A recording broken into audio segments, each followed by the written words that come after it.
Davao City, Philippines, May 18, 2026. Siya diha, Diyos ko. Lang, mga tubig! Wala, naglutaw sila. Nagpakamatay mo dyan? Lo.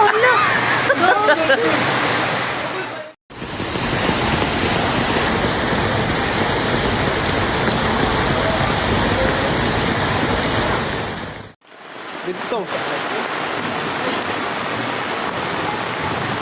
Taga-ulo ng lubos? Taga-ulo na ano dito?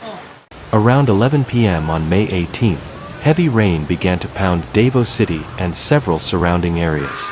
The rainfall, which continued to increase throughout the night, caused flooding in several parts of the city. Main roads, usually busy with traffic, became flooded, while some residential areas began to be submerged, flooding even into homes. Many residents were surprised that overnight rain could cause flooding so quickly.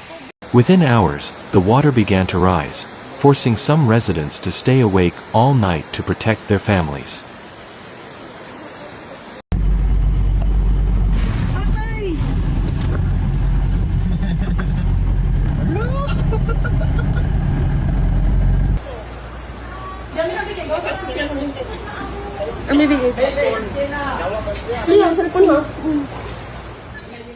The flooding was caused by the relentless, heavy rainfall. Drainage channels in several areas were unable to accommodate the large volume of water, causing it to overflow onto roads and residential areas. Residents living in low-lying areas were the most affected.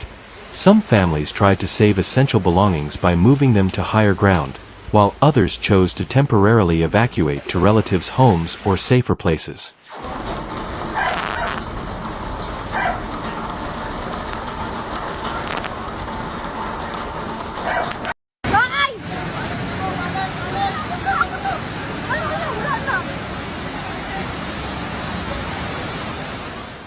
The situation that night was extremely tense for the people of Davao City.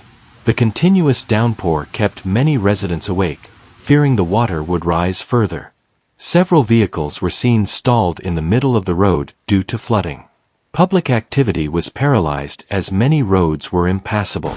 As of Tuesday morning, several barangays were still experiencing flooding at varying levels.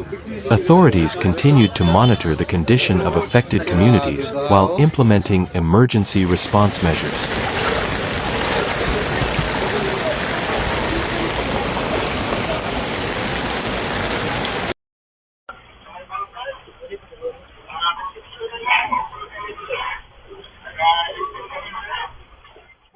Rescue teams and local government officials began mobilizing early in the morning to assist residents in need. They visited affected areas to conduct evacuations and provide emergency assistance.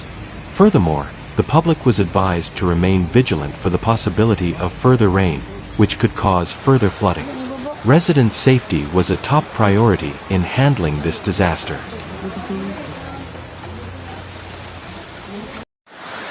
Oh. Isa naman yung gibuhat niya niyo. Maluwi itong silingan na ni.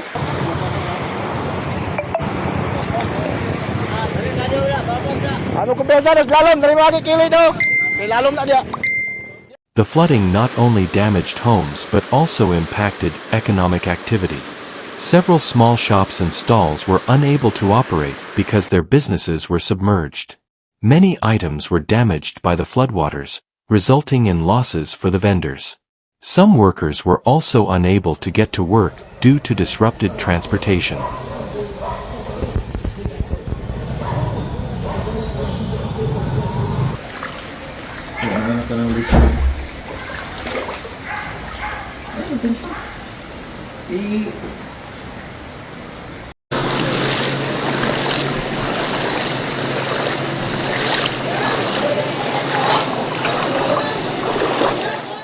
Amid these difficult conditions, many residents helped each other to save belongings and assist families in need.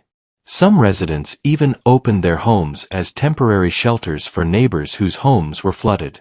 Volunteers from various communities also took to the field to assist with the evacuation process and distribute food to affected residents.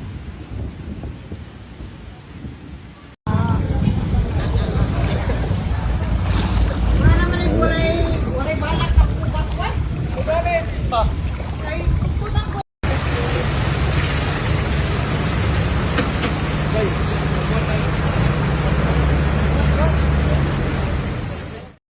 workers were also deployed to anticipate the emergence of post-flood diseases. Dirty floodwater can increase the risk of spreading diseases such as diarrhea and skin infections. Therefore, the public was urged to maintain environmental cleanliness and ensure the water they consume is safe. Guys, stranded tayo guys. Dito tayo guys sa may bangkal.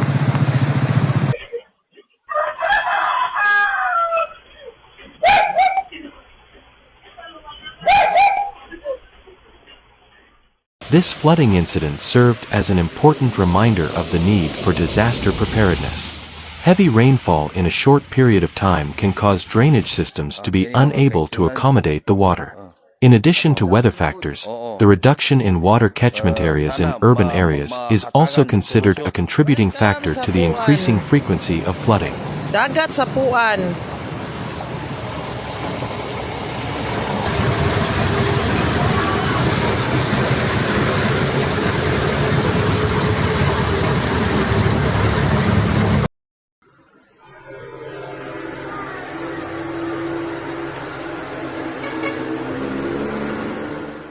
The community hopes the government will improve the city's drainage system and environmental management to minimize similar incidents in the future.